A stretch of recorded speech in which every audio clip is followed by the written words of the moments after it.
8, 7, 6, 5, 4, 3, 2, 1, 0.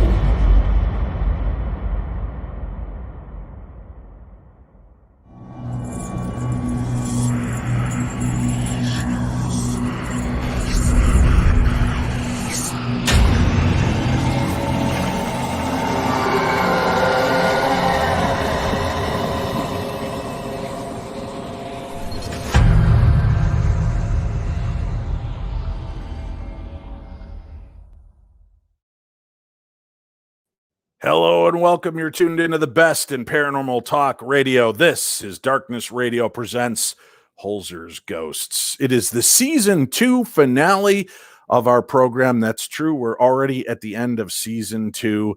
And this episode, The Devil in the Rock, that's the episode we're going to be discussing. I do want to talk about a little controversy surrounding this episode right up front, because many of you on social media were jumping at us and I've seen this episode and you guys are just showing us an episode from season 1 and blah, blah, blah, blah, blah. Here's the honest to God truth. This episode never aired. This was a season 2 episode. I think it was one of the very first episodes we filmed this year. And what happened was when we jumped from Travel Channel and they put us on mid-season hiatus for the holidays, they pulled us off the air, but they had accidentally left us logged in for the automatic drop to Travel Channel Go, I think it is, and on demand. So this episode dropped for a short period of time, but never aired on Travel Channel. And 90% of the audience did not get to see that episode. So what they wanted to do was when we came back, they just shuffled it into the mix and put it to the end of the season. That is our season finale for season 2. So you weren't hoodwinked. You didn't get cheated. You got to see all 13 episodes. So that explains a little bit about that. Tonight, we've got a chock-a-block full show. We've got a lot of cool stuff going on. I do have to be open and honest with you. Shane is in a hotel preparing to do his Searchers live investigation. The power just went down in their hotel. Cindy, who was going to join us, is in a class, and that's running long for them. She might try to pop in if she can. But we've got other great guests that are going to join us on tonight's program, the first of which will actually take over some of the hosting duties with me tonight. You love him. You hear him every week on the best in paranormal talk radio. His first time visiting Holzer's Ghosts. Please help me welcome the one and only Mr. Tim Dennis. Hello, Tim. You hoodwinked me. You showed me this episode multiple times on Discovery Plus. Yes, no, that's not true. It is funny how angry some people get about this, huh? I mean, I didn't have to watch this 5 or 6 times on Discovery Plus in a row? No, you didn't. It's so now it's on Discovery Plus. Everybody can watch all the episodes. As a matter of fact, season 1 and 2 are now available on Discovery Plus. So you can catch up with the best in paranormal TV programming and do it. So for those of you, I'm going to give you a hint right now. For all of you out there that are interested but have not yet committed to Discovery Plus, go take advantage of the 7-day free trial. Download and watch every episode of Holzer Files, all 23 episodes in the next 7 days. And if you don't like Discovery Plus after that, feel free to jettison it and never keep up with your subscription. But I'm pretty sure once you see how much is underneath that corporate umbrella of Discovery Plus, you're going to want to stay on and have a little fun with us. So please go check it out. I at least want you to jump in the waters, dip your toe into the supernatural swill, and become part of the Holzer Files family by watching it on Discovery Plus. Speaking of the Holzer Files and family, we've got to introduce our first guest. She has a very short window of time to spend with us. Ladies and gentlemen, the daughter of Hans Holzer. She is a paranormal investigator and researcher and has been kind enough to join us during a few of the episodes here of Holzer's Ghosts this season. She is here for the season finale to spend about 10-15 minutes with us. Alexandra Holzer. Alex, welcome back. Thank you for being here. Thank you, Dave, and thank you for having me. Hi, Tim. Hi. We also have joining us, again, briefly, because he's supposed to be out on the road, and we don't know how long the power is going to hold where he is, so we'll bring him on right now. Ladies and gentlemen, because there's not a basement close enough for me to send him into. He is stationed somewhere safely in a hotel. Ladies and gentlemen, Shane Pittman. Hey, Shane. Hey guys, how y'all doing? Hi, Shane. Hey, Doing Alex, good. good to see you again. We're going to be inviting into this talk in a little bit 2 more great guests who are going to be with us for the remainder of the show.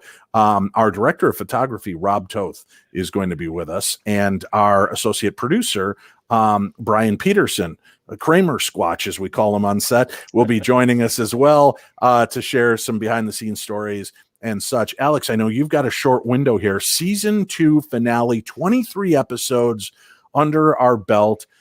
Did you have a favorite standout episode this season? And if you don't say America's Stonehenge, I'm going to have to check you into a mental ward somewhere. Well, yeah, listen, that's been the rumor about me anyway for the past decade, so whatever. Obviously, Mystery Hill, and yes, because I was able to participate in it because of what it is. But, I really think if we could get a season 3, we need to go and revisit Mystery Hill. And Shane and I were talking about that earlier, because there's just too much there. And if we're really looking at the Holzer files, we're looking at history, right? So Right. What did my father do? He went back several times, back to locations, back to the interviews, back to this. Did we miss something? What else can we uncover? Because you can always uncover more. Let's be real. And anything Hans Holzer, there's more to uncover. So Mystery Hill was so different and unique because it was outside. And that scared the crap out of me, only because when we're like standing there and we're like, we don't hear any crickets. And I said to you, I'm like, well, okay, that means something is like hunting us or something, because that's not a good sign. Crickets mean they're laying low. Humans, you're now the target. So yeah, it's so incredible to be there. Not it enough was. time. And I told Dennis Stone, the owner, that as soon as they uncover the Spider Cavern or Serpent Well, to let us know, because Shane is ready, willing, and able to be lowered into both for a full-on investigation. You keep volunteering me for stuff that I never agreed to, ever. Shane, How just say dare you, Dave? The show would not be the same without you going into horrible, hateful places. I want to address that too, because I think this is funny. I honestly believe this, and Alex, you're a sensitive. I think because of who Shane is, I could leave him in the pantry in the house of the haunted house, and I could go to the worst place in the house. I think the spirits are going to find Shane because he is open and emotional and raw and very human in those moments. I think the spirits are going to do with him what they want, no matter where I put him in the house. Do you think that's a pretty fair assessment?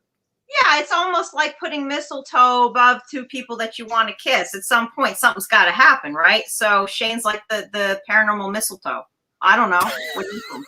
Shane, I want that on your next shirt. I'm the paranormal mistletoe. Look, I've already got enough hashtags. I don't need any more hashtags. You guys are not doing me any favors here. Start it up now.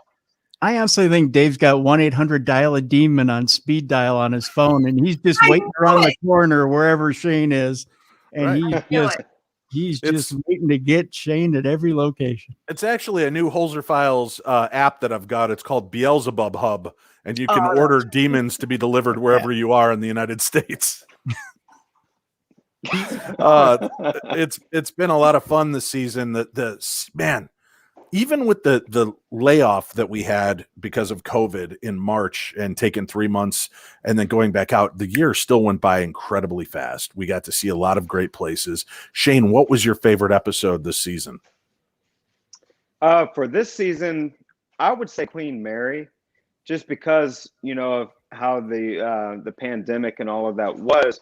We had a rare opportunity to investigate the entire ship without anybody on board, except for a skeleton crew, maintenance workers and things like that.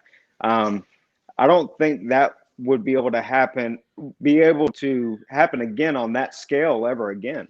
So, that was my favorite episode just for that reason. And I think the things that we captured, because the ship was so empty, was really phenomenal, really special. I know Tim had some questions he wanted to direct to you guys while he's got you here. So Tim, please feel free. Let me ask Shane real quick. Have you been on the Queen Mary previous to your experience with Holzer files? No? Okay. So my question, Absolutely I guess, not. That was a first time. okay. Because I'm curious because I have not, and obviously I haven't had the opportunity to be on since COVID and everything has kind of not been there. I've talked to Dave since to get a sense of what the vibe was there. My question, and I guess I can throw it to both you and Dave, is the one group of spirits, I guess my concern would be the POWs that are on board and what the vibe is with them. You get the sense with that group of spirits that, obviously they're trapped down there. And you get this feeling of internment, but is there more of a sense of desperation with that group, or did you come across that group while you were there? Yeah. So whenever I was in the rope room, I believe it was on the front of the ship. Definitely, because we were getting responses like hurt and burned on the obelisk, right? And I really do believe that was coming from the POWs, and you feel a sense of sadness, like there was an entrapment there. Like it's kind of hard to explain unless you're there. It's almost like they were reaching out. It was really sad. It was almost like they're reaching out for help because they were, showing me how they felt at that time. It was just crazy. I really do feel that we did encounter the POWs there while we were investigating, for sure. Was it an actual active haunting though, or do you just feel it's a residual haunting down in that area? Do you feel like they really do sense the time frame that we're in right now, and that there really is no one to feed off of at this time and space? Well, that's a very good question. And the reason why I do believe there is some sort of intelligent hunting there is because I felt something grab my ankle. So it was, if it was a residual thing, I don't think I would have had that experience. Something was there at that time that was coinciding with all of the moments leading up to it, with the obelisk, things we were getting on the obelisk, that, something was there trying to get my attention. I believe that's what it is. Could be wrong, but all of the stuff leading up to it was pretty compelling. Alex, does your dad, do you have any sense of, did your father believe that intelligent spirits could feed off the energy of residual hauntings, that place memory that's going over and over to keep it kind of like a battery for the intelligent spirits to be heard and seen? Yeah. Actually, he felt that they were all in their separate little worlds, if you will. So you could have literally the residual hauntings that are kind of going through a pattern of what they once did in life of the physical world. So like, if you have an environment where there's a home and somebody went into the office, closed the door, and that's what they used to use it for. And then the new family moves in and they use that room for a child's bedroom. And you hear the door closing at a certain time every day, something very specific. It's not like a grade A haunting where they're aware of you, you're aware of them. It's residual. It's like an impression. We leave footprints behind. And so we're not kind of there, but our energies were there from X amount of time ago. And it's just a constant loop, if you will, like a Fellini film. It just goes and goes and goes. He felt that everything was kind of subcategoried so that even though you would think, well, if there's a spirit here, there's a spirit there, and they're like 100 years apart, shouldn't they all meet and like have a party? Woohoo! No, that's not the way it works. There's so much going on and so many layers, which is why the Holzer Files is one big para onion, if you will, that smells really good though, not bad. So, it's the same thought process and theory. So his beliefs, and of course with the work that I've been doing, and my findings are that there's so much more multidimensional happenings going on in one environment that you can't even depict. And it's so, when we're dealing with using mediums of different talents and abilities, and all of us that have the just to feel the environment of what's going on, like what Tim's asking on this huge ship, there's so much going on, and there are different layers and levels and age groups. And when this happened to that happened, they're not all connected, but they are. So you have to kind of dig deeper into that hole to get to that next level, et cetera, et cetera. So he didn't feel that they were all intelligently connected to, like, you know, person A versus person B knows that they're both there. They don't.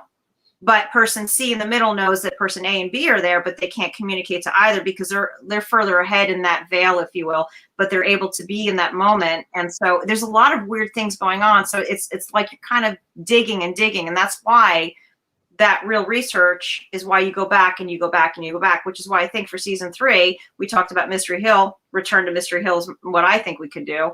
And then why not back to the Queen Mary? And I think that why wouldn't they give us the ship again?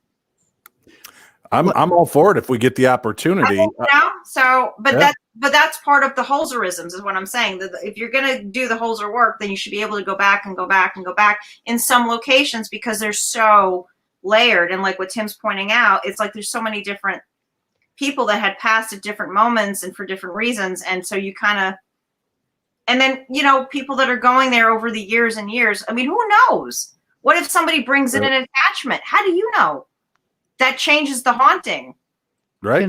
Can I throw out a question first to Alex and then blossom it out and go to Shane and then to Dave? And I want to throw this out as to whether your father would have blossomed this out to, I'm using this word too much. Maybe I was in love with the show Blossom. It has to do with residual hauntings. Would it have fallen into his beliefs that maybe a residual haunting wasn't necessarily an imprint or a memory of what would have necessarily happened at that, or a scarring of that time and place, such as POWs aboard the Queen Mary, but maybe it's really a spiritual Groundhog's Day, that spirit is real and trapped, and it keeps replaying over and over and over again. If you follow what I'm saying, much like those German POWs are trapped in that part of the ship on the Queen Mary, but it keeps playing that sequence over and over and over again. Alex, can you speak to that first? Let's go to Shane then, and then Dave. Do you feel like that would have fit into your father's lexicon of beliefs, or is that not something that would have lined up with what he believed? Oh, absolutely. You know, which is kind of what a residual haunting is. In essence, you're looping a moment in time over and over, and you're not aware of any presence existing in that space, whether it be of spirit or of physical sense. So they're in that moment. But he felt that, and I tend to agree with, is that there are those that are trapped. But here's the kicker of it, and this is where my work comes into play. We have free will. Correct? Mm-hmm. So here's the thing with the afterlife and the different levels and realms that are there. Once we lose our physical self, if we believe, and we get trapped, which is what I believe a ghost is versus a spirit, free spirit, hence the term ghost trapped. There are those around that try to come and pull that trapped soul, which is a ghost, in my belief, out of that environment to move them onto greener pastures, if we will. Right. With that free will, it still does exist. It's not a physical thing. Free will is of the soul, which is of another plane of existence. So this is our physical shell, but it doesn't make us who we are as our vessel. What makes us who we are is us right now in this moment. That's our soul.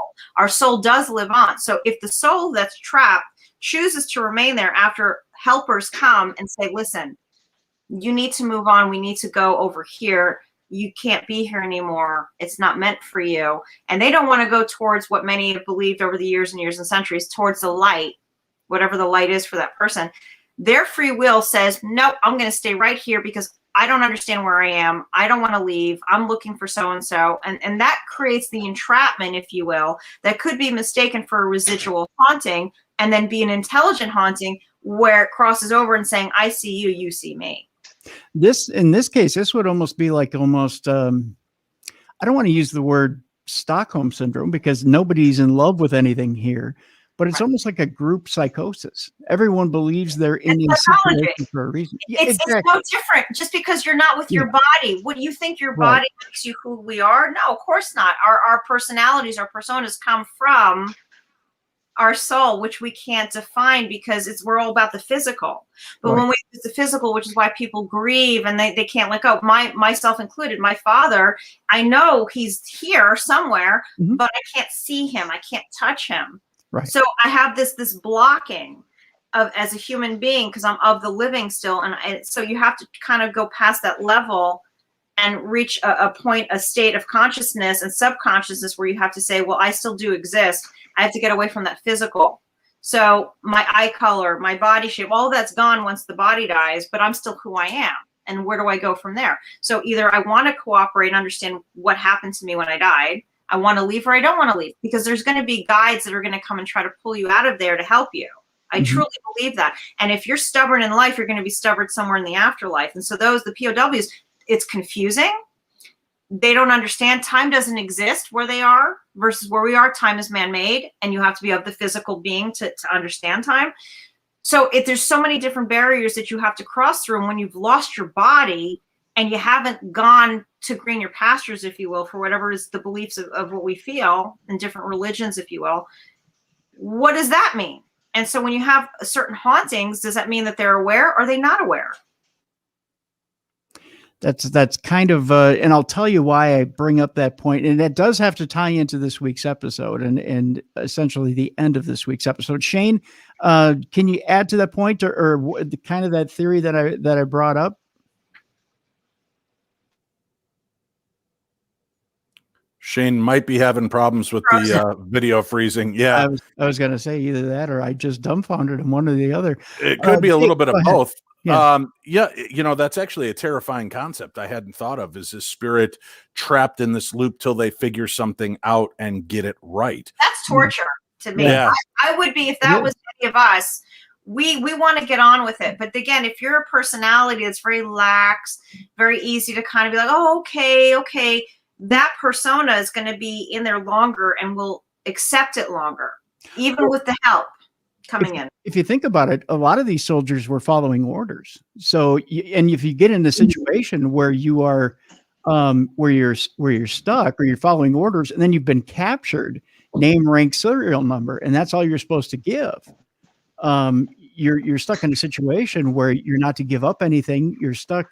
You're to be given your food, your water, and you're talking to your buddies, and that's it. And it's day after day after day of just looking at the wall and hoping that you can figure out a way to either get out of there or eventually be released as a prisoner of war under a Geneva Convention. Yeah. There's not a lot of hope. So it's just day after day after day. Shane, welcome back. I'm wondering if I can get your perspective on that, being trapped in that residual haunting, yet being an active spirit. Do you subscribe to maybe that being a possibility?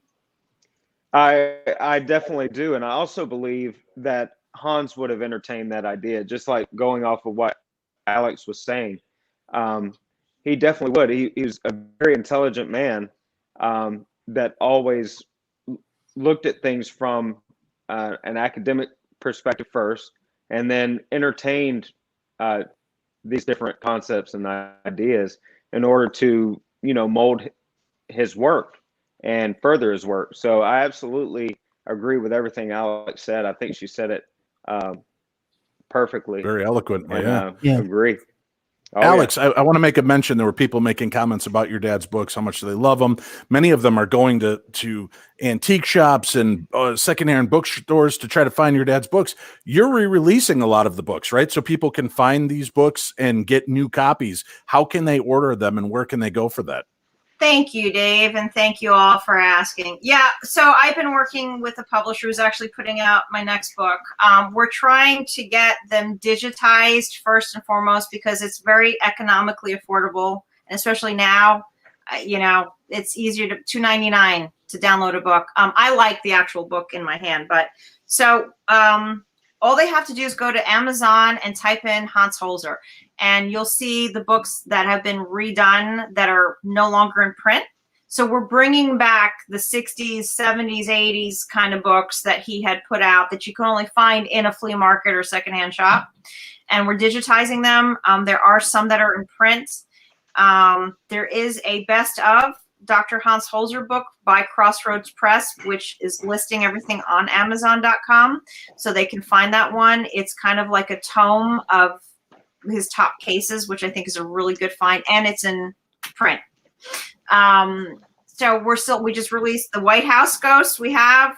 Speaking of politics, that one came out with the big White House right on the front. I'm like, oh my God. Okay, here we go. I'm going to promote it anyway. So that's actually, a lot of people are digging that and downloading it. And then we did the British Ghost Hunt, which just came out. So we keep, little by little, and then we do audio versions as well. So that's what we're learning now. Very cool. Very cool. And before you guys go, I know both of you are under time constraints. Let me bring in our two other guests so that they can all say hi and we can be together for a few moments. Ladies and gentlemen, the director of photography for all of the episodes of the Holzer Files, the one and only Rob Toth. Hey, Rob, welcome to the show. Hey, guys. How you doing? Thanks for having me on, Toth? How's it going, buddy? Hey, Shane. How you doing? It's good to see you, man. Good. Yeah, good to have you on here. And we're going to talk with you. We also have our associate producer who was integral to this season's success and being a part of the show, Brian Peterson, joining us as well. Hey, Brian. Hey, buddy. How are you doing? What's up, buddy? Hey, Shane. Good to see you. Hi, Alex. Hi, honey.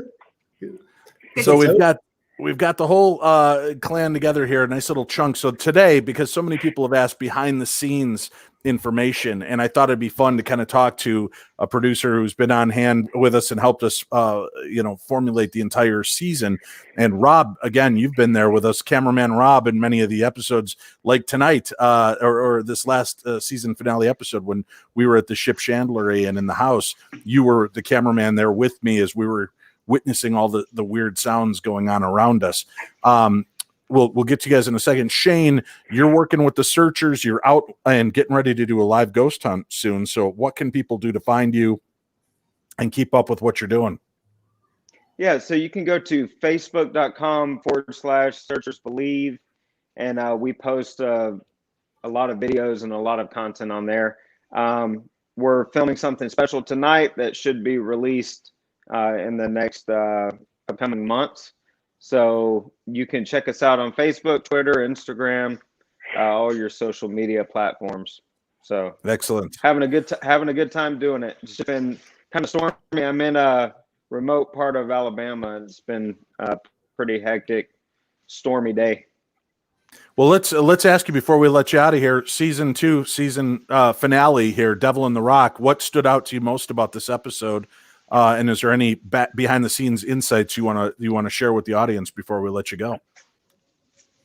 Well, a lot of people, one thing that I want to address, I guess because of my accent and stuff, some people think that I'm saying I died whenever we're in the moment. No, I'm saying my God, but it's coming off. I get really Southern whenever I'm excited. So you may be hearing one thing, but I'm really saying, oh my God. And they're thinking I'm saying I'm dying or something, and somebody's channeling through me. So, but it's not, it's just my Southern accent.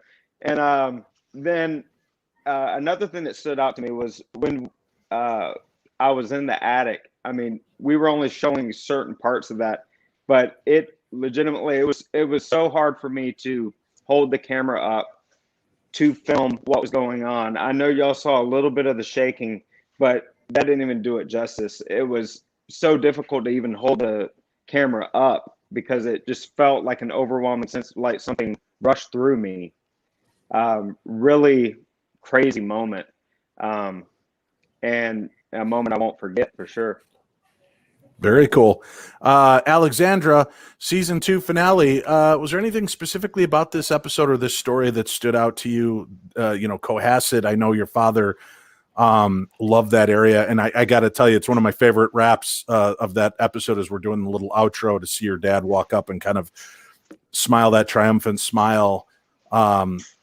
And it just felt great because it was like, we got it. I think we got the story he was after all those years ago. But what was it like for you to see that and wrap up for this season?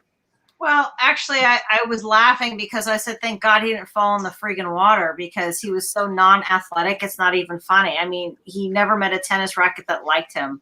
Do you know what I'm saying? And so we had a lot of places out on Long Island by the shores, and my grandmother was, she was living out in Long Island, and we used to go, and my father was like, not too close to the water, not too close. I'm like thinking as a kid, what the hell's wrong with this guy? So I'm just really glad that I didn't see him fall in. So Excellent. Well, and No.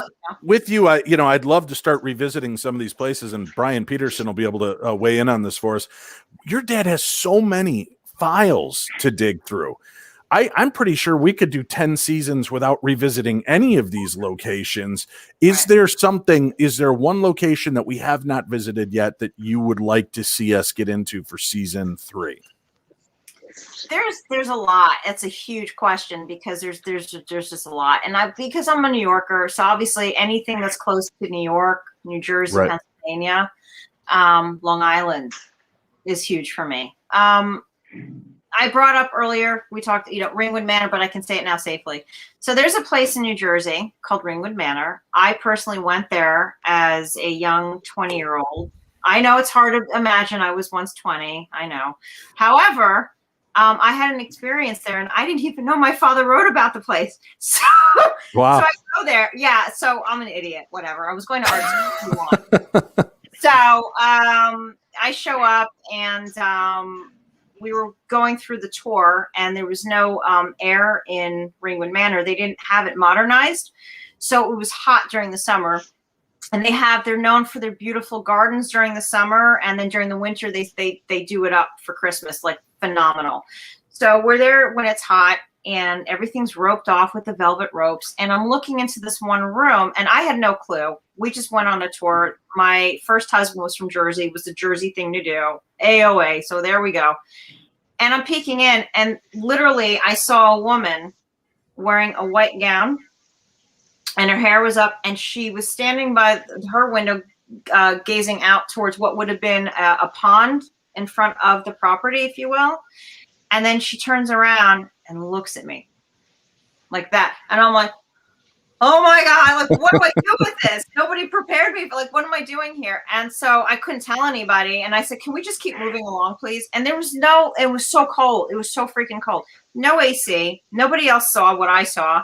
And then later on, probably like a decade later, Ringwood Manor was a book that my father wrote, kind of like Mystery Hill. He dedicated a book to Ringwood Manor in New Jersey. It's another Mystery Hill. And I just was like, oh my God. So she knew. And I'm like, I hope that my father was nice to her because, hello. Right. You know something? Well, very cool. Now, how can people communicate with you, keep up with what's going on in your world? And if they're interested in getting a reading, what can they do to reach out to you, Alex? Thank you, love. Well, I do readings. If somebody finds me, I have alexandraholzer.com. It's been around for, 8 years now that I've done this website. I do it if it's meant to be. If somebody needs to connect with me, then I know that the reading's going to go well, just because I don't solicit it. It's just part of what I know I can do. I've got another book coming out late this spring. It's being edited right now, which is like an editing hell, kind of like development hell. When you're trying to sell a show, you're in development hell. And we're working on some scripted stuff with some people. I have other producers and stuff. So it's going to be based off of Dad, but actually going to incorporate me, which is, I know, really scary, right? Can you imagine? So not at all. But yeah, so we've got stuff moving towards kind of like now's the time. Do you know what I'm saying? Excellent. And we'll see. It's a process, as we all know. This business goes up and down, but I love you all and I appreciate you all. And I haven't been a big part of you guys. I mean, Peterson, hello, I know you. Todd, Mystery Hill, baby. I haven't had a chance to really get to know you, but I appreciate everybody. This is work nonetheless, and I know everybody's worked hard to do it. And I really hope we get a season 3. I think it's deserving because it's my father, and he's put in the work for nearly, decades and decades, and he came way before a lot of people Right. in a sense and modernized the field. So thank you all very much, and I'll keep praying.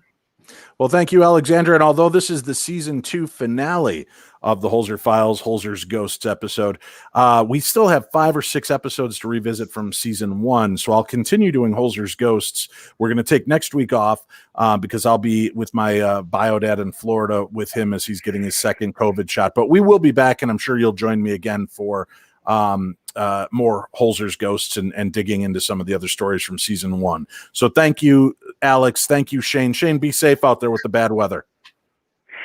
All right. Thank y'all very much for having me. I appreciate it.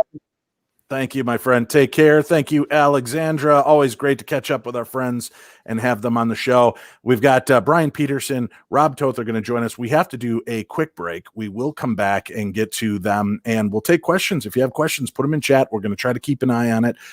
Tim Dennis and I here hosting tonight for Holzer's Ghost Season 2 finale. We'll talk a little bit about this episode, and we're going to get some interesting perspective because Rob Toth, not only the director of photography for our show, but also behind the scenes on Dead Files. So we'll talk to him about what it's like to be a cameraman in these closed, creepy places and hearing things coming up. We'll talk about that. And Brian will find out what it's like to sift through these files with Gabe and uncover these cases that are still available. So we'll do that when we return. Stay tuned. You're listening to the best in paranormal talk radio. This is Darkness Radio.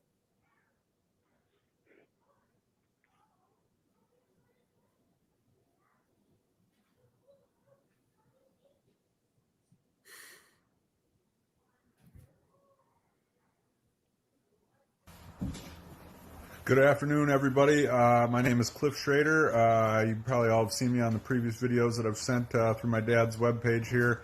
My father is Dave Schrader of the Holzer Files and Darkness on the Edge of Town Radio, and he is helping me to raise money for the Polar Plunge. So I thought I'd just give a quick update. So far, we're doing great. We're killing it. We got roughly about three and a half weeks left. April 17th is the day of the plunge, and we're at about $3,000. The goal was 10 grand. And we're just slowly getting there, and really whatever we get is just fantastic. So I can't be happier. I can't be more proud of you guys. When you guys donate and you leave such nice little tags underneath, I truly appreciate it. But you guys are the heroes. You guys are the ones making the huge difference. I just get to jump in the water and get cold for a little bit. So it's really you guys who are the heroes. But if you're interested in donating, you can private message my father and he will send you the link. He's also running a doll auction, I believe, for a haunted, maybe creepy doll that he took onto the Queen Mary for the Holzer Files show. And who doesn't need a creepy doll in their house? Who doesn't need one? But feel free, bid on it. I'm sure his rules are on his webpage. We don't need no creepy dolls in this house.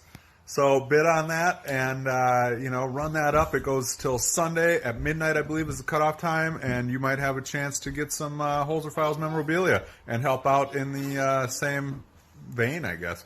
But don't be coming to me if there's creepy, weird things happening because that doll's in your house, okay? But I appreciate your donation. But no, thank you all again, and I'll keep you posted as the timeline goes on farther and farther, and we'll get you some videos. So thank you so much. Bye. So that's it. We are doing that auction. It's on my Facebook page. You can go to the Facebook page, scroll down till you see this charming doll. This is the doll that I used as a trigger object to try to communicate with Jackie.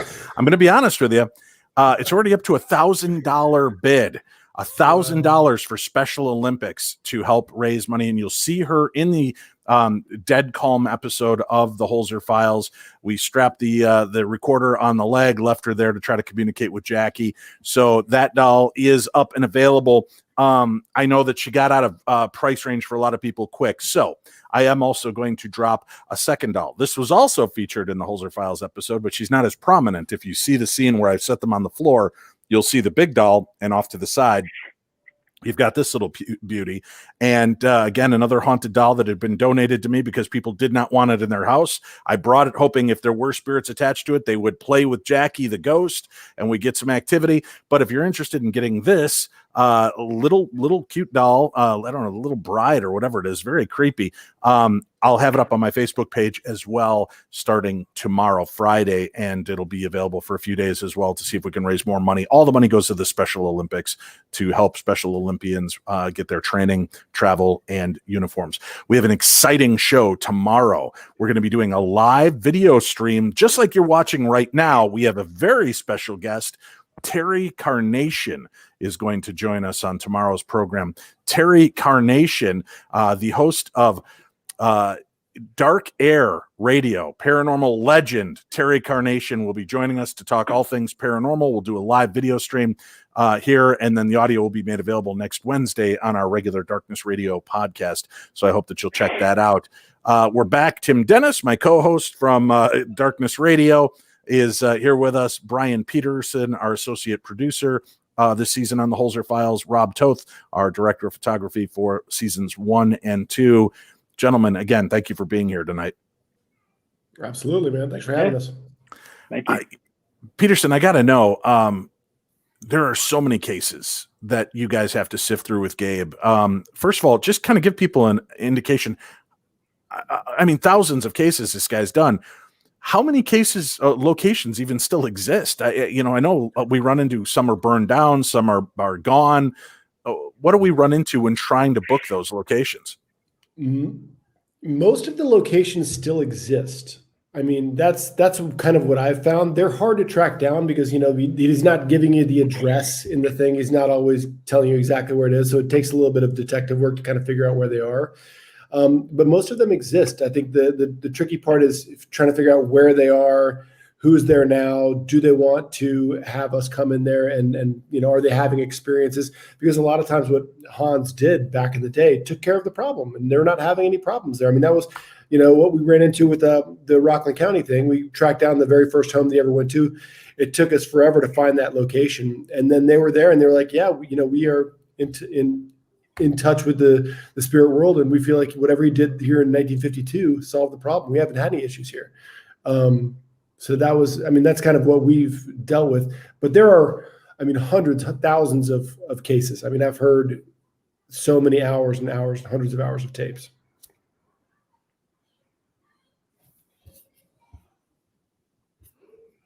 Sandy, I lost you, Dave. Yep. Sandy asks, how do you decide what cases we're going to focus on when you do start getting yeses from these homeowners or business owners? There's a lot that goes into those decisions. What we feel like, the material we've got from Hans versus what they're experiencing there in the home currently versus just the logistics of where they might be and where the other locations are. There's a whole host of things, especially, this was a special year, with COVID happening. We were really trying to just figure out who was comfortable having us in their homes. Honestly, there was a lot of that this year, which is pretty particular just to 2020. Yeah, that made it very strange. Rob, as director of photography, how hard was that adjustment from what, kind of the free reign we've had in the past? And you were filming not only with us, but with Dead Files, with the constraints of COVID in place. How hard was it to readjust to this new life as a photographer and getting the scenes and being safe? At first it was a challenge, and eventually, we settled in and we all got used to, how to do it right. But it was not easy in the beginning. The masks were not easy to work with. I'll tell you that. No. How many fogged up glasses and screens, right? As we're trying to figure our way through this mess. Well, when we went down, I was going to say, do you remember when we went down? Because we got shut down when we were in Maine the first time in Port Clyde, right? And then when we were down for those, 5 weeks, 6 weeks before we went back out to Cleveland, we lost half of our locations for the rest for the back half of the episodes we were going to shoot. So it was a real scramble. Like COVID was like taking its toll on the photographers inside the house. The producers beforehand, on you guys. It was definitely a wrench in the works. But you guys did a great job of building sound stages that looked like real locations. Well, it's a testament to how many cases he has that we were able to, like, all right, well, you guys have old people in your homes and don't want us in there, and you feel like you guys are more susceptible to this. We can find, a case somewhere else with a situation that's a little bit better for us. Let me ask you, Peterson, is there a location that you might look at that you would think that maybe the network would say, you know what, that's a little too lofty cost wise, that maybe there's a case out there that is the creme de la creme of one of Hans's cases that would be great for TV, but maybe would be too big budget wise for you to tackle?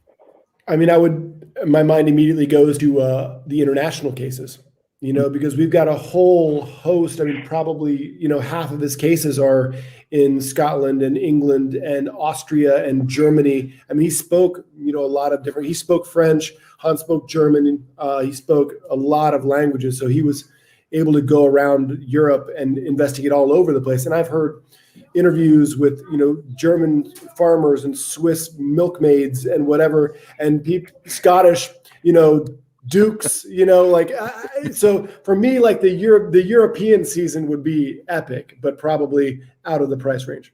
Okay. But we tried. Yeah. Well, we're hoping season 3, season 4. How can we get season 3, season 4? Watch the show on Discovery Plus, and make sure you keep pummeling the hell out of Discovery Plus and Travel Channel with all of your social media posts. Let them know that you want to see another season of the show. Let's talk about the season finale at the Bates Ship Chandlery. Was that our first episode we filmed this season, Peterson? Yes, and it was cold as it was so cold. Yeah, it's funny because people are, these shows are scripted.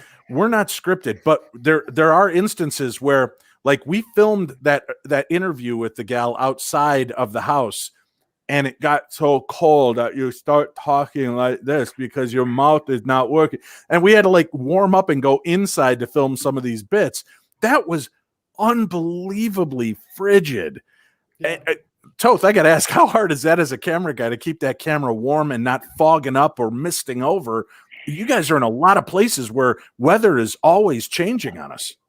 Oh yeah, all the time. I use a lot of those heat warmers. I just load my pockets and boots with them, and I'm good to go. But yeah, got to get comfortable. Yeah, it was brutal how cold it was.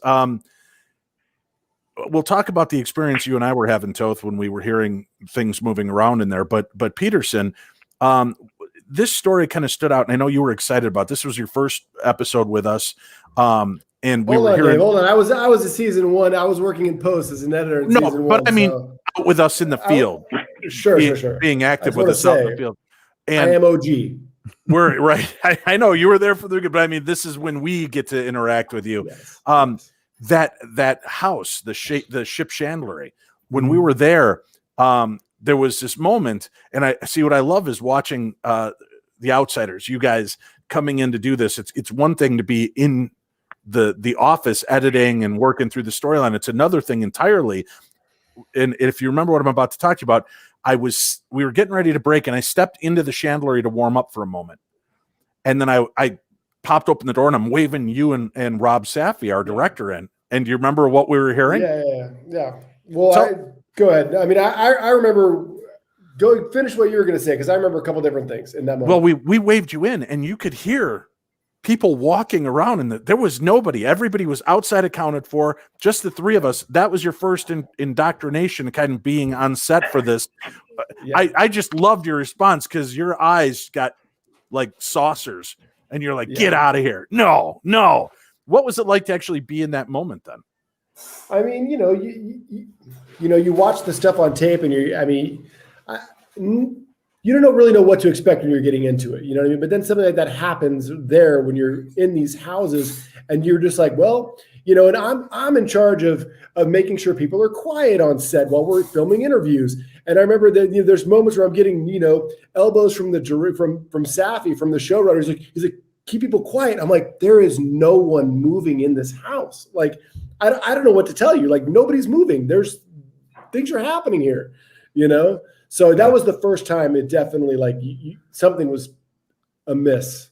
I got to tell you, Tim, one of my favorite parts of filming this season, when we were at, what is it? Westfield Manor. Is that the name of it? Am I remembering it correctly? No. Where the girl had committed suicide. Allegedly, she died of a broken heart. And then Westover. That's what it was. Yeah. I love the fact that still one of my all-time favorite scenes was when we were getting ready to shoot, and you were coming out real quick, and you ran between the trees. Oh man, the spiders! Right. So people freaked out by the spiders in season 1. How different were the spiders in season 2 when we were at that manor? Yeah. I mean, I've never seen spiders like that. I've never seen spider webs like that. I mean, it was a shriek. I think I shrieked, and I had probably an entire spider web wrapped across my face. Oh, you know, it was. We're all horrifying. tense. We're all tense, getting ready to go in to investigate. suddenly, we just hear, "Wah! Wah!" He had run into this giant spider web loaded. They were everywhere. That were like the size of a 50-cent piece. Dude, Peterson hits the ground and he's on fire trying to get this thing off him. But it's like Sideshow Bob, with the rakes. Like everywhere you turn, there's another big spider web. You know what I mean? Like you can't. There's no getting around it. So Toth, we're in the house during this investigation, and you and I are legitimately hearing these banging noises coming from above us. Shane's up on the very top, hearing the banging coming from all around him. I got to ask you, you are cool as a cucumber during these shots. How do you remain so calm and focused when we're starting to lose our shit, and you just keep on task? How hard is that for you? Well, I have a trick. I just stare at the camera monitor and I focus on that, because if I look to the left or the right, I'm gonna lose it, man. I'm really So you're essentially pretending you're watching the Holzer files. Yeah. And I'm watching it right there. Safe. Just from my face, yeah. And that's it. Because if I look around, if I look behind me, I'm gonna run out of the house. No doubt. I remember in our season 1 episode, the first episode that aired, where we caught the handprint on the window, the thermal handprint. Toth, that one scene when we're standing in that room after Cindy was ready to call out the demon, and Shane had been touched in that closet, and we all kind of meet. You're standing in the hallway filming us, and we hear footsteps coming up behind, and you've got the camera up, and all of a sudden I see your eyes start to just get huge, and you look around the camera at us. It walked right up behind you. Yeah. Do you get used to that, or are you just like, is every hair on the back of your neck standing up through that entire moment? Oh yeah. I'm terrified, but like I'm watching you guys and I'm watching the monitor, and that's my safe zone, because I couldn't look back. I didn't want to see something. Now, Rob, let me ask you this: before Holzer Files and Dead Files, had you done any shooting of paranormal TV before? No. I just did a couple zombie movies. That was it, but nothing really paranormal. So nothing in reality TV, nothing in paranormal TV before this. Not really. Yeah. Okay. So literally before something real and paranormal had boom flashed in front of you, you'd never had anything flash in front of you before. I did once at a hotel in downtown Los Angeles. I saw something in a mirror in a hallway that I couldn't explain. I saw a person in the mirror, and then when I looked down the hallway, that person wasn't there. So in real life, what is your normal response when it comes to fight or flight? Because I'm curious as to personal from professional. How do you normally, when you're professional, are you out of body with stuff? Do you just keep focused? And personally, do you flinch, or how do you do things? I'm a big scaredy cat. I'm a big scaredy cat. Anything will set me off. Yeah. Lena, one of our listeners. Personal life, professionally, I like You're in the zone. You're in the zone. I give you a lot of credit, Tim. There's no way. I really don't know how these camera guys do not flip out with all that's going on. Lena asks, Rob, have you ever been touched or contacted by a spirit during a shoot? I was thinking earlier about my past experience on the Dead Files, and yeah, there was a time on the Dead Files we were doing a walk in a house, and I'm pretty sure this was in Missouri, and a fire alarm went off in the middle of the walk. No, there was no smoke, just a fire alarm went off, and I got like this power. I was standing underneath it, and I got like this sensation in my neck, and I couldn't, like, I was paralyzed for a little bit, and then we turned it off, and it went away. And like a few months later, that house burned down. Really? Yeah, I just put this together when you told me to think of some stories, and I was like, I'm like 90% positive it was that house that had burned down like a few months after we were there. Cindy Brown has a question for both of you. How does it feel to be on scene while Dave, Shane, and Cindy investigate such an active location like the Queen Mary? And you know, we kind of heard a little bit from Rob dealing with the photography end of it, but Peterson, you're on set with us, kind of taking notes of things we're discussing so that we can, go back to them when it's not scenes where I'm writing. You're doing all the writing and kind of keeping us on task. But what's it like for you in those moments? Do you have to kind of put it out of your mind that this is a paranormal hotspot, or does it start to affect you and freak you out too? I mean, I bury myself in the work of it. You know what I mean? There's so many, especially in a location like the Queen Mary, that's such a huge location. I mean, I don't think until you're there, you can ever get a real sense of how big that place is. And so for us, it's like, I just have to like kind of cuddle up with the logistics of the location and be like, hey, is the sound going to be okay? And like, just keep busy with that aspect of the shoot. Otherwise I get a little tweaked out, especially on the Queen Mary, because that was a really creepy location. I mean, the fact that nobody was in that ship was, unreal. It was unreal. But yeah, I tend to focus on, what's in front of me, just the story and the logistics of making sure everything's, firing on the right cylinder.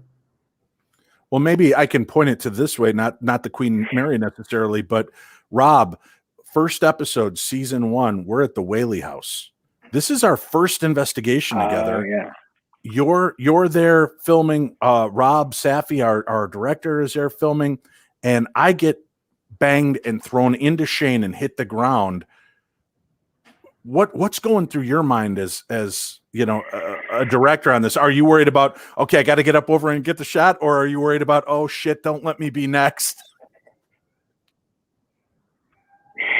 This is funny because this is captured on camera.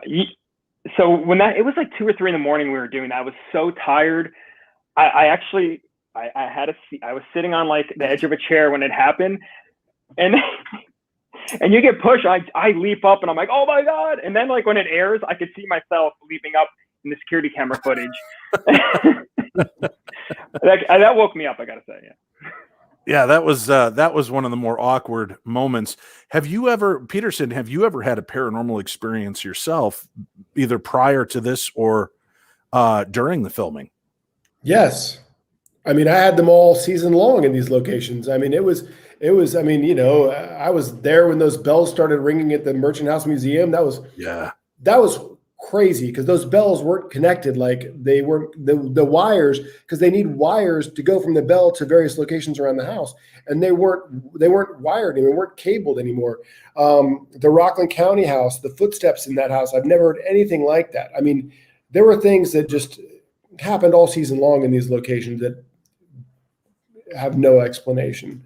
And yeah, it really, it turned my head more than once for sure. Peterson, were you a paranormal magnet before you got on board with Holzer Files? No, I'd never really done anything in paranormal before. I mean, did you even have paranormal experiences? Was it something where you were attracted? Not really. Stuff was attracted to you before you even came on board to this? No, not really. But it was, but I love the stories and I love the history of it. I'm a history nerd, so this show especially was interesting for me. And then once I got on location, it very quickly, I mean, it's the stuff it's happening, there, there's no explanation for what's happening because I'm in charge of it not happening. I'm in charge of keeping things quiet. So when things are not quiet. See, I wonder, because you are the gatekeeper, you're the one who's supposed to shut it down. I wonder if that's why it's attracted so strongly to you, because you are the one who's supposed to be stopping it. Yeah, maybe. I mean, look, when we do investigations, I mean, we shut everything down. Like no one, and then we get people get bent out of shape about this because we have everybody waiting in minivans like a block away. Like we don't have anybody there. Because we don't want there to be any sort of noise pollution, light pollution. Just honestly, anybody just walking around with a flashlight outside of a window, could be distracting, could, give everybody a false sense of what's happening.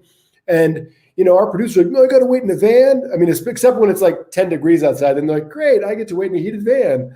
But, a lot of times they'll get bent out of shape because, they don't want to be in the van for 3 or 4 hours, but that's the way we do it. And, because we don't want any distraction. We don't want any, false sense of what's happening. And that's, I think it's cool, and it's telling that that's how we do it, and that's why it's so freaky when stuff does happen, because I'm like radioing in. I'm like, everyone's in the van, right? And they're like, yeah, everyone's in the van. I'm like, well, what? Well, then the person upstairs is not in the van. Yeah. Yep. So Toth, I'm curious too. Aside from the paranormal angle, a lot of these episodes end up very emotional. I know at Franklin Castle this year, I felt bad. I tied up a lot of filming because I kept getting emotional during the historian interview. I just started crying and trying to hold it together through that part of it. They didn't show that, thankfully, because I was blubbering like every other scene during the filming of that. But are you ever affected by the emotions of the moment as well, when like Shane is getting worked up, feeling violent, and you have to film and you're near him, or Dave's crying, or something like that? What's it like to be on that side of the camera again? Absolutely, yeah. Like when this is going on, I'm 100% focused on you guys, and I'm kind of feeling what you guys are feeling. If Shane is bugging out and I'm down there with him, I'm bugging out too. Yeah. Remember that time you got bit on the boat in Baltimore? Yes. I freaked out too, man. That's a ship. Okay, the USS Constellation is more than a boat, my friend. Yeah, it's a ship. Yeah, I got bit. Were you the cameraman on me when that happened? I was there. Yeah, I jumped. I hit my head on the rafters because they were so low. I jumped when you jumped. Man, that for those of you that didn't see it, season 1, go watch the USS Constellation episode. We're following this short, shadowy figure darting around, and then I get kind of distracted by footsteps above me again, where there's nobody. Cindy's on the level below me. Shane's in literally the bowels of the ship, and we're hearing footsteps. And then I look up, and I'm like, God, is that blood? There was like this viscous fluid dripping. We found out later it's because of the weather and everything, it was probably the varnish from the ship. But as soon as I stopped paying attention to the spirit, when that thing latched onto my arm, it hurt like a son of a bitch. And I've been I've got kids, so I know what it's like to have a kid bite you. And that, oh my God, that hit hard. I didn't even notice, but that made you jump as well. Oh yeah, I almost dropped the camera. I like that.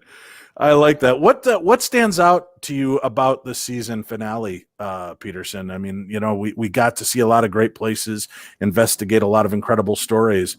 What stood out to you about this one? About Cohasset? Mm-hmm. Beyond the cold weather? Yes. And the frozen Chipotle we were chiseling out of a bowl? That might have been the most terrifying moments we experienced. God, we literally had people walking out of a restaurant like handing us hot food because we were sitting on the sidewalk. They're like, "Here, you probably need this more than I do." And I was like, "Yes, I do."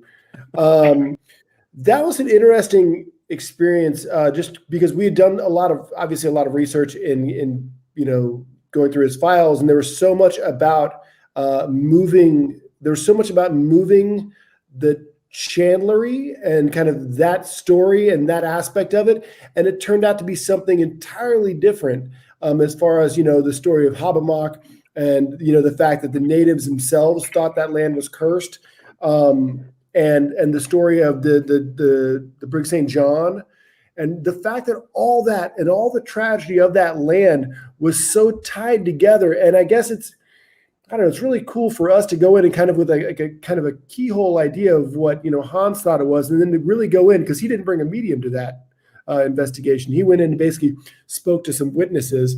That whole tape is amazing. I really wish people got to hear the entire, we only put a certain piece of it, listening to like his whole interview with people, and especially when he thinks people are full of shit, is so much fun to watch him. She's like, "Thank you very much," and just like shuts him down. Oh, really? Oh yeah, he shuts him down all the time. It's so funny. If he thinks somebody's like, "I see things," and he's like, "Thank you very much," just cuts him off. But yeah, just the fact that like the story for us took such a left turn, like when we got there and kind of saw what was on the ground, that was really interesting for me. And I thought it was really cool because it wasn't that typical Native American curse story. Is the natives thought that land was cursed and they didn't live there.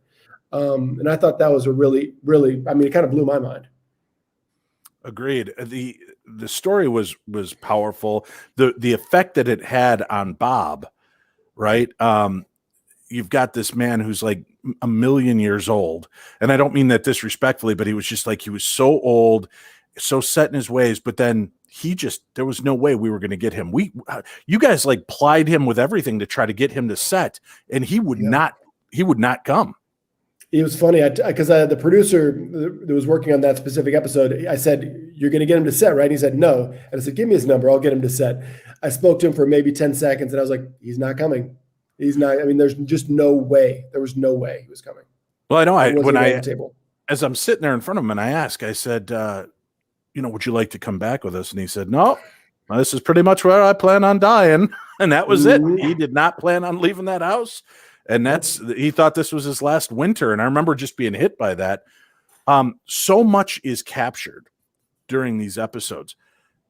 Peterson, help out the viewers. How stressful is it to pare it down from 5 days of shooting, 12 to 14 hours a day, into a 42 to 44 minute episode, and having to sacrifice story elements as somebody who's creative and an artist by taking those pieces and putting together the story? What is that like for you?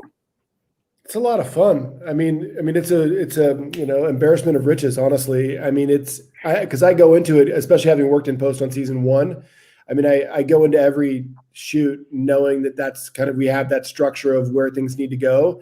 And so I'm just constantly there, just kind of thinking about it. And it's challenging sometimes because there is so much that happens, and trying to figure out the stuff that something random will happen that doesn't necessarily tie into the story. And it's hard to include moments like that because, we are on such a kind of tight time frame with the network and making sure the episodes come in at, 41 minutes and 30 seconds or whatever it is.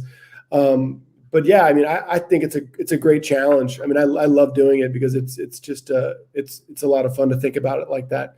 But man, there's a lot of material, and you'll see. I mean, you saw in Franklin Castle. I mean, there were 2 full interviews that were amazing that didn't even make it into the show. So right. I mean, that's where we're like, because there will be people with full on stories that like are holy shit type stories that just don't make it in because it's reaffirming or confirming what we already knew. So it's not necessarily new information, or just that the investigation was so incredible that we don't want to lose any of the investigation for an interview that maybe doesn't scratch that itch. So that for me is because we're never going to sacrifice investigation material, but it's when like we don't get those crazy stories or whatever that, make it in the show. Is there ever a cut that afterwards you look at and you go, man, I wish we would have left this in, or I wish we would have maybe checked that audio a little bit closer? No, you always feel good about the edit. 100%. I mean, because it drives me nuts. There's things in there, and I've given over to trusting you guys. Yeah. But from the outside, it's like, oh my God. And I love this when we did, Rob, this is something they don't let happen. They never show the on-air people show an episode before it airs. They never let us see it. And in season 1, Rob Safi convinced Jim, our executive producer, to show us an episode, and we were all like, "What the hell? Why wasn't this there? Why was?" And we just beat it up. And Jim's like, "Never again, Safi. We're never doing it again." What episode? It was I don't even remember which episode they showed us. But it shook probably us. Willie. It might have been Willie. I bet it was Lottie in the painting. I can't remember, but there was, we watched it. We were, it was funny because he gets done and Jim looks at me and he goes, "All right, what didn't you like?" And I go, "My voice." And he goes, "What?" And I said, "Dude, I feel so boring on the show. I feel like I am just Joe Friday, just the facts, ma'am. So tell me, where exactly were you at 2:14 p.m. on Friday, July 17th? Everything feels," and he goes, "Dave, but that's not the way it's going to come across. You're matter of fact. You're getting the answers we need." And it was cool. And then when we asked him, he said, "You saw the episode. What would you have pulled out from that episode to put in the clip you wanted to show?" And I'm like, he goes, "This is all we're allowed. These 42 minutes. What would you have pulled out?"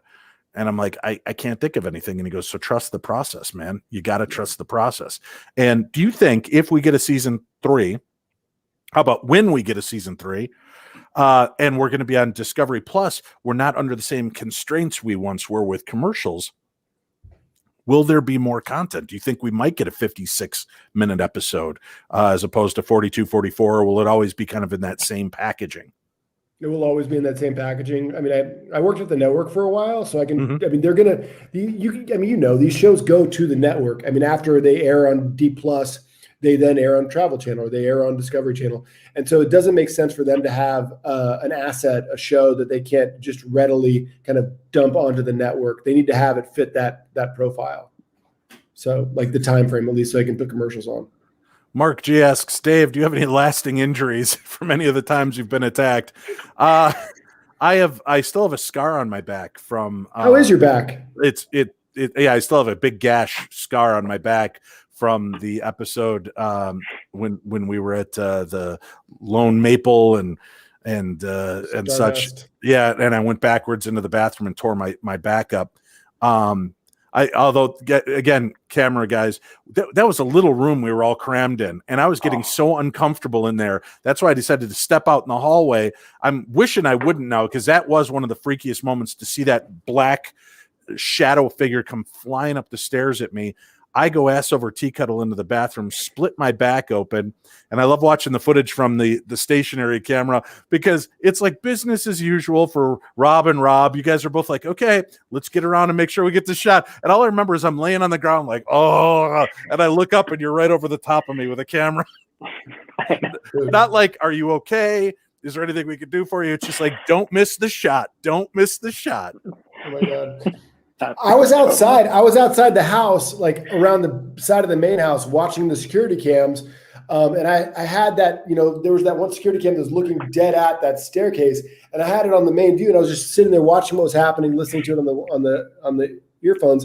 And all of a sudden you just flew out of frame. And I just didn't know what had happened to you. And it was like scared the bejesus out of me, man. I was like, that's why I got up. I was like, what, is he okay? Like that was a scary moment for sure. Well, and it had to be the smallest. It had to be the smallest bathroom too, right? Right. And is it scary for you, Brian, because you just watched your friend Dave fly backwards, or is it scary for you because production can't afford to fix the hole I just made in the wall? I know, a little bit of both. We have insurance, so And, I thought I was going to go through that wall. I hit so hard when I went backwards in that room. That was creepy as hell. People are like, when are we going to see bloopers? That'd be great. I wish we could show some of the clips. We did admit, I admitted, and I don't know if I've ever admitted this to you guys, so I'll admit it again here.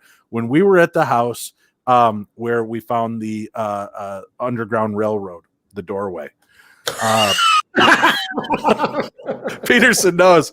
I don't know if I ever told you this, Toth, but when we were first checking around on the floor, and we went over and found that floorboard that lifted up, and we thought that might be the entrance, and it turned out that's just where they could go to the pipes.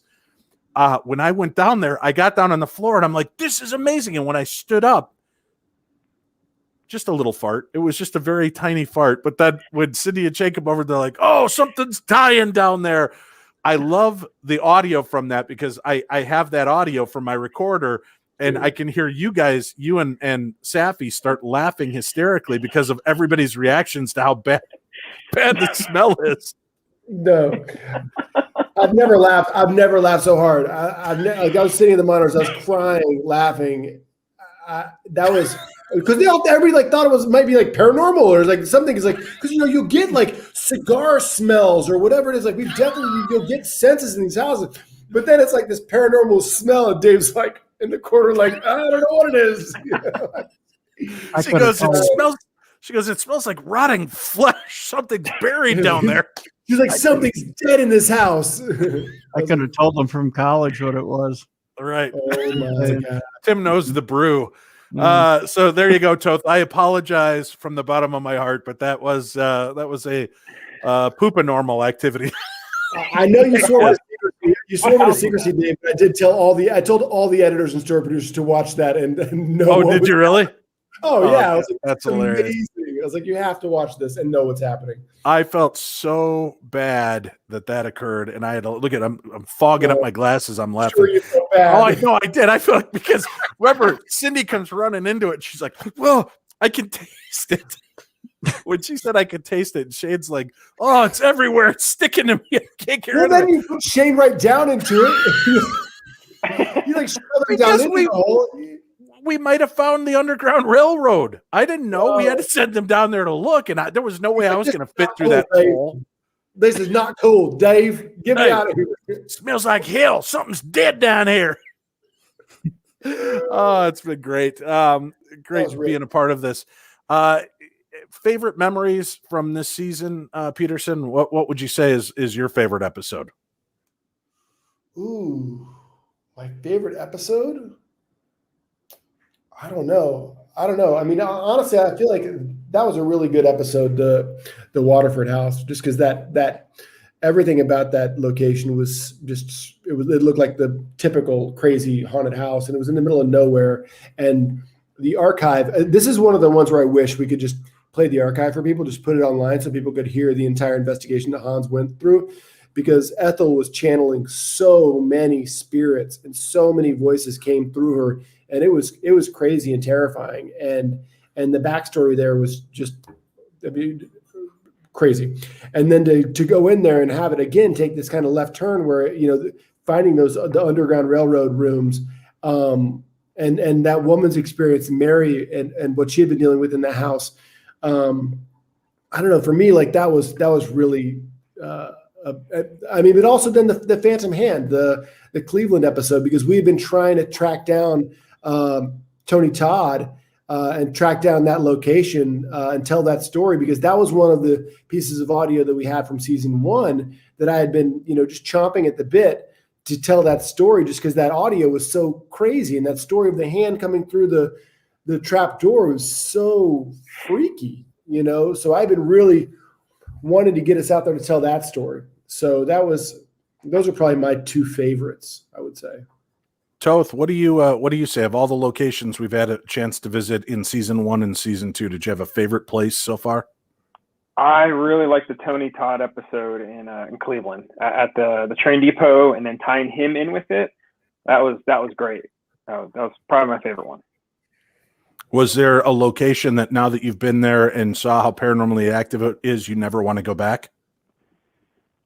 Probably. Oh man, maybe the Queen Mary. The Queen Mary is terrifying. But when we're there by ourselves, that place, the bottom of it feels like something in that movie Alien or something. That was right. Scary. I didn't want to go back to Bob's house in Rockland County. I didn't want to go back to Mazziello's house. Yeah. No, I don't.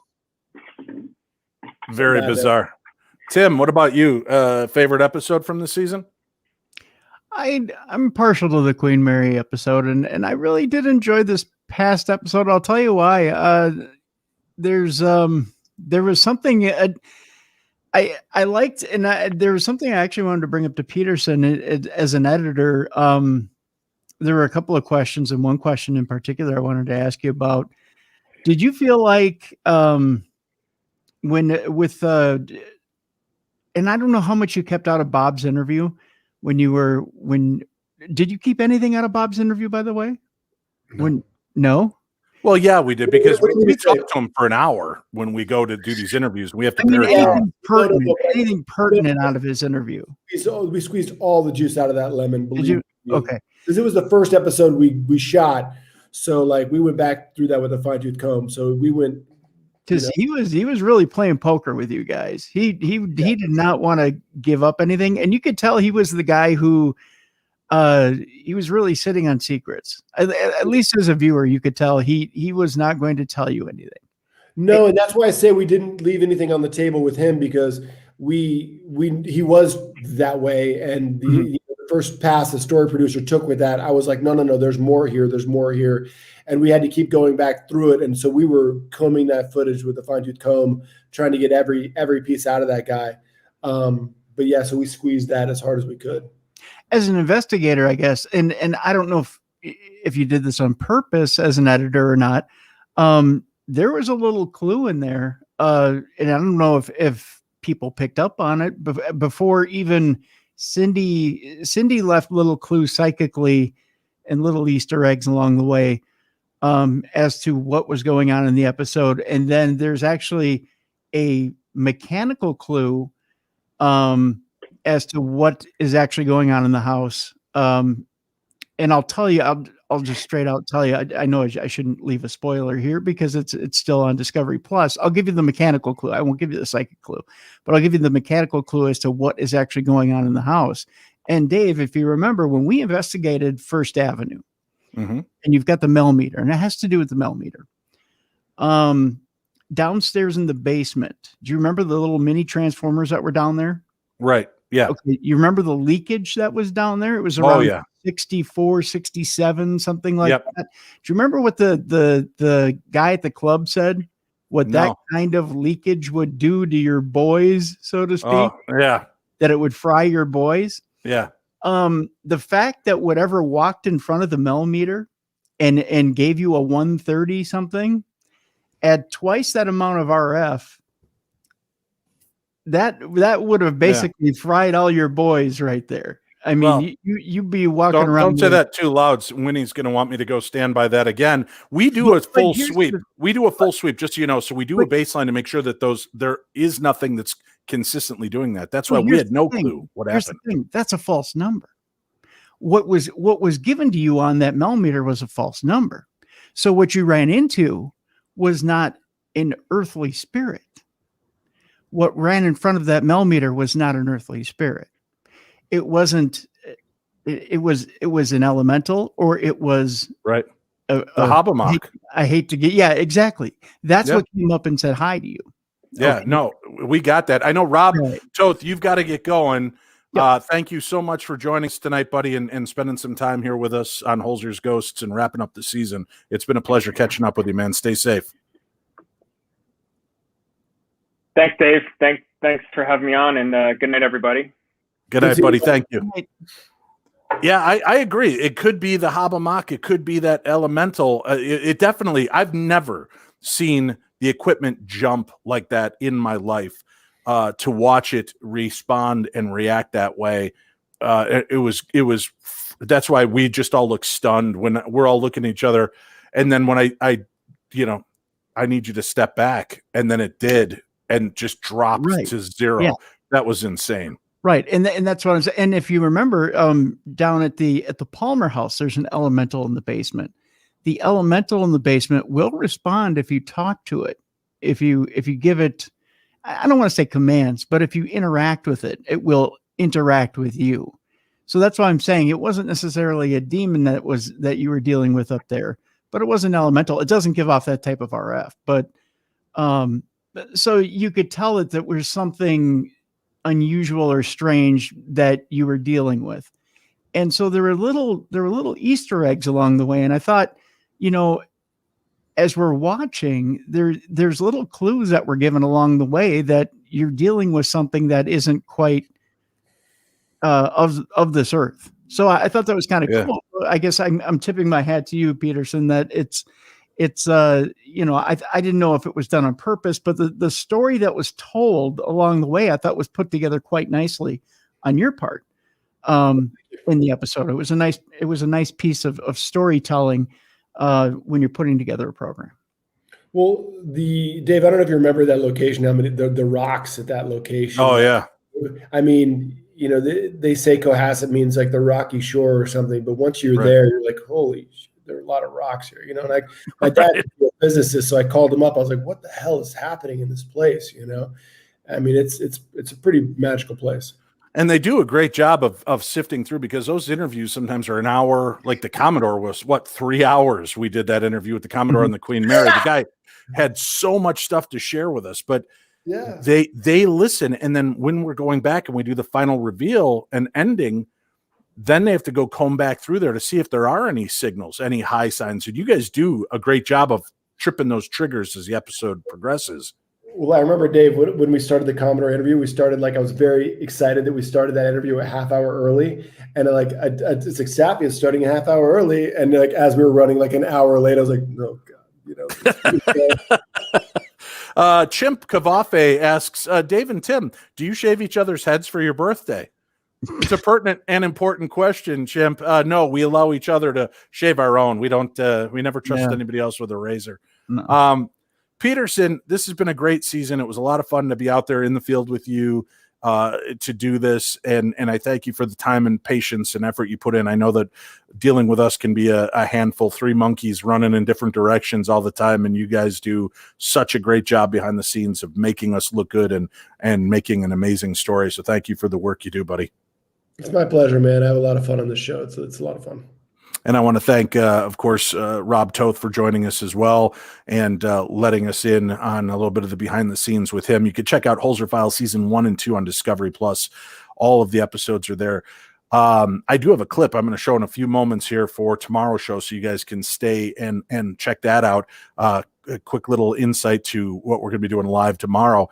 As we leave the audience with Holzer Files season 2, what would you like to share with the audience that's been supporting the show and showing so much love to it, Brian? I mean, thanks for tuning in. Thanks for caring. Thanks for going on these adventures with us. I mean, this is a really special show. I mean, from the first time we get these audio clips, it really feels like you're unlocking a time capsule. These are, a shoebox of tapes that nobody's listened to in 50 years, and to kind of listen to them for the first time and kind of reconnect with Ethel and with Hans and with those stories, and to track down then, okay, where are these places? Who are these people? Are they still around? It's a really special adventure that starts with a pair of headphones and ends with you guys, seeing this adventure happen on screen. And it's thank you for sharing it with us. I can only speak for myself, but I enjoy the hell out of this process. It's, it can be a pain in the ass sometimes for sure. But it's a really great time, and it's a unique show. I can say that, and a unique experience making it. And I hope we get to do season 3, because we've got a lot of tapes to go through, my friend. I hope so too. Peterson, stay safe out there. Give our best to your family, and thanks for doing what you do, brother. We appreciate it. Be good. All right, take care. Let's show a quick little teaser for tomorrow's live show, Tim. Okay. Again, for people that don't know this, we have a very special guest joining us. Terry Carnation, legendary late night paranormal talk show host Terry Carnation and the Carnation Nation make it to the Army of Darkness Radio. So you're going to want to check that out. Here's just a little clip for you to enjoy. The unknown. I have proof that aliens live among us. The supernatural. Have you ever had any kind of experience with haunted objects? The conspiratorial. Every time a mosquito bites you, it's a new chip that is being implanted into your bloodstream. One man explored it all, became a legend, then disappeared. Now he has returned to host the late-night talk show that made him a god incarnate. Okay, listen, I can't do this anymore. I can't keep up the fakey, spooky trailer voice. On April 1st, the world will hear my new show, Dark Air with Terry Carnation. Terry Carnation! 1 billion listeners! Mr. Carnation, you're gonna burn in hell! Can't believe I'm in Terry Carnation's apartment! I am the host of Dark Air. I've never heard of it. This is the true story of my triumphant return to host the late-night AM radio call-in show, Dark Air, and the mystery of a caller that may be my dead wife. Terry, I'm scared. Was my beloved reaching out from beyond the grave? Or was I engulfed in the greatest conspiracy since the hosts of The View were discovered to be robots? I know why you're here, Carnation. You best leave this place. I, Terry Carnation, will be your guide to the paranormal. It's a mistake anyone could make. You thought you had aliens in your mini fridge. Taking calls from concerned citizens. Like my boyfriend is a werewolf. Lord Satan has asked for me specifically? He's heard your show, and he's a hate listener. What is the name of the demon inside of you, Sally? With special guest appearances by certain bizarre individuals. From The Office, Angela Kinsey. Happy to be here. Mwah. You are Jason Reitman. Yeah, can I help you? Hey, Riverside Comic-Con, it's me, your old pal, Kevin Smith. I'm internationally beloved actor Sam Neill. I'm not actually Nathan Fillion. I'm actually an alien symbiote. The radio show, my life, the mystery. You'll hear it all. You'll be breathing in my dark air. This is so cool.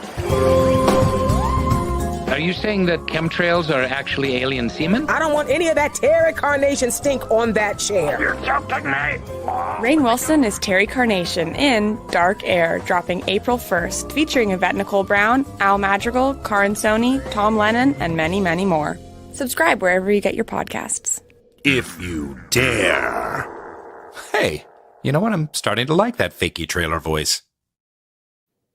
That's right. You'll be able to see Terry Carnation live tomorrow with Tim and I right here. Same YouTube channel, same Facebook channels. Yes, Tim, you had a question? The hosts of The View are robots? We'll find out more from Terry Carnation and the Carnation Nation tomorrow. Before we leave, Tim, any other last questions you want to throw my way regarding the Holzer files? Hosts of The View are robots? I know your fear of AI is starting to affect you here, but we'll find out. It only makes sense. I think they are the official chat bots. Yeah. I guess this last week's episode I found incredibly interesting in that there was a lot of, I do have one question. Okay. In this, and I wanted to ask you this about the ending of this week's episode. And I guess I got to yell a big spoiler alert. That's okay. When we talk about the end of this episode. And I wanted to tie it into the theory that I brought up at the beginning of this episode. And that had to do with an active residual haunting. At the end of this episode, you have I forgot what you called the creature, the elemental creature. Habamak. Easy for you to say. The creature that exists in the rock. That the elemental creature that supposedly, as you so eloquently put it in the episode, collects souls that keeps them there.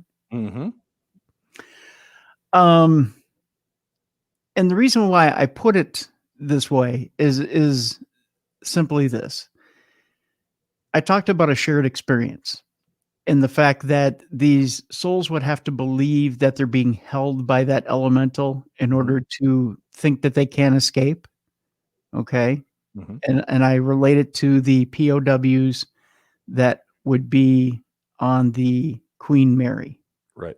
That believe that they couldn't potentially pass on. Because think about how many investigators, how many psychics, even Peter James himself, who was on the Queen Mary for many years, the resident psychic, who told spirits they could pass on and go to the other side, yet never did. What held those spirits there? What do you think gives the power, the elemental, the power to keep these spirits in this spot? I think there is that fear that maybe this elemental triggers, like it can trigger in humans, living, breathing humans. It might just trigger that fear amongst the spirits that they may be afraid to make the next move, that leaving that area might seal their doom for something much darker. We don't know what kind of threats or what kind of energetic pull, but that's why when I am there, and they don't show it on any of the episodes, but I do a sealing and closing prayer at every location. And I don't just tell them it's okay, you can move on.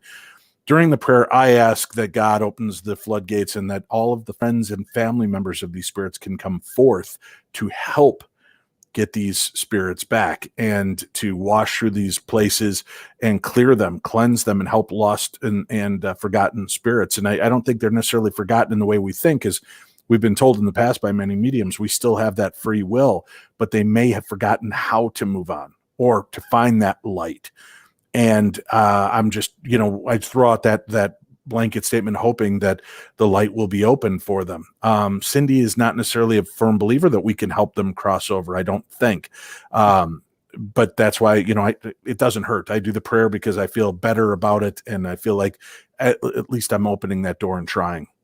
Because the episode, and again, I'm going to throw out the spoiler alert thing here, ends abruptly. And it's kind of like, okay, they're all trapped in the rock and we're out of here. See you later. And it doesn't feel like there's closure to it. It just feels like they're going to be trapped with this elemental forever in this rock and we're moving on. Well, again, a lot of the things that we don't show behind the scenes is that we do reach out to Native American tribal members and ask them to do spiritual work, explaining to them what's going on. We do have people that reach out to us after the program to try to help. I get that. And it's frustrating to us too, because there is a lot of work and time that we spend and effort trying to help.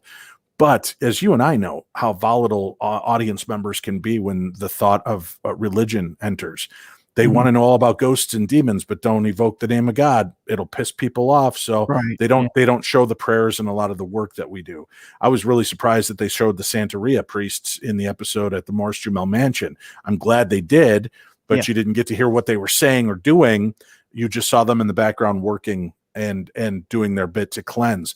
But we have done that. We have had holy people on Bill Bean, Reverend Bean, in the Texas episode, helped with Lydia and did prayers in her home and over her and did everything he could. So we do try to shuffle and leave it. But in some cases, it's also good television to leave that kind of, there's still something there. And Hans Holzer was a firm believer that sometimes you can go in and remove certain elements of the haunting, but you keep going back because something else may reveal itself. Now that you've removed or help these spirits move on, does something else come to the foreground? And what can we do to deal with that on the next time? So I know Alexandra was saying she'd love to go back to places like the Queen Mary and, Mystery Hill, the America's Stonehenge. We'd love to get back to some of these locations. But again, we also want to spread out and see some of the other cases because he had so many diverse, weird stories that we want to try to do service to those. And then maybe revisit some of those in a few seasons that we were fan favorites or our favorites, to go back and see if there's still something taking place there. So that'll kind of be, I hope, the long play on this, but there's only so much you can show. And because, we can go out and say, yes, we christened the entire area with holy water squirt guns. It's not like, it's not a Hollywood movie. You don't see the smoke rise from the rocks as we're pummeling them with holy water. There's nothing dramatic. So there's never really a true sense of closure. We just do the best we can with hoping to help these spirits cross over and find some peace. Well, and with what may be a Native American or even just an elemental that belonged to the earth long before anything, it's not necessarily like you can just go throw holy water around and soon 500 spirits are free. So I'll leave you with this question, and we'll leave it on this for the program. In your mind, and in your mind alone, and this isn't by all means the be all end all gospel to everything, how do you feel Hans Holzer would have, after finding this out, as this logical conclusion that you all came to, and finding all this information out, had it presented itself in his time in 1964? How do you feel he would have, what the logical conclusion he would have come to at the end of this case? What would he have done to solve this case? I think he would have engaged his transmedium to help the spirit or elemental channel through her to try to communicate directly with it and see. But, also realizing that he was up against an elemental, there were cases, and we've done a couple this season, and the USS Constellation from season 1 in a few locations, Hans Holzer pulled his medium out because he was worried about them. The episode that we talked about earlier where we found the Underground Railroad, he was not comfortable with a medium in there because he felt that the spirits were screwing with the medium. So there were some cases that he felt, this is a little over my head of, I don't think we can effectively help this situation. He'll document it, tell the story, and then see what could come from it. He would always try to help whatever he could. But if it's something like an elemental that predates humanity, this earthen spirit, he may have tried to talk to it and reason with it. But I don't know that he would have felt any true closure. The spirit realm and the more eternal realm of these more powerful beings are kind of different. And I don't know, and we'll have to talk to Alexandra about that in a future episode of Holzer's Ghosts. I don't know how he would deal with true demonic. I know that he knew there were dark forces out there. I don't think he was quick to jump on the fact that demons were everywhere. I just don't think that was a big part of his lexicon of life. It's not, belittling to people that do believe it. I think that's just kind of given the overall aspect of how he looked at these things. We are taking next Thursday off. As I said, I'm leaving to Florida to spend a week with my father during his second COVID shot to make sure that he's okay. His first COVID shot had an allergic reaction. So keep him in your thoughts and prayers. My bio dad, Bill Clark, please keep him in your prayers for a full recovery and healing from this and safety. And then I'll be back on the 7th of April, and we'll kick off another Holzer's Ghost on the 9th, I think it is, or the 8th, whatever that Thursday is. And we will be back with a look at one of the episodes from season 1. I'm also working diligently to get that Amityville Holzer's Ghosts special done, where we've got some guests that are going to come on and talk about Amityville. If you want to donate to the Polar Plunge to help Special Olympics, we are far from our goal. Even with the donation of $1,000 for this doll, we're still about $6,000 shy of our goal. We'd like to at least try to hit that $5,000 mark. If you'd like to make a donation, $5, $10, $20, whatever you can afford, email me, dave@darknessradio.com. I'll send you a link so that you can make that donation. If you'd like, you can bid on this doll. It is still up and for sale. This is the doll I used on the Queen Mary episode as a trigger object, a haunted doll that was given to me. Here is the other haunted doll I will be putting up tomorrow.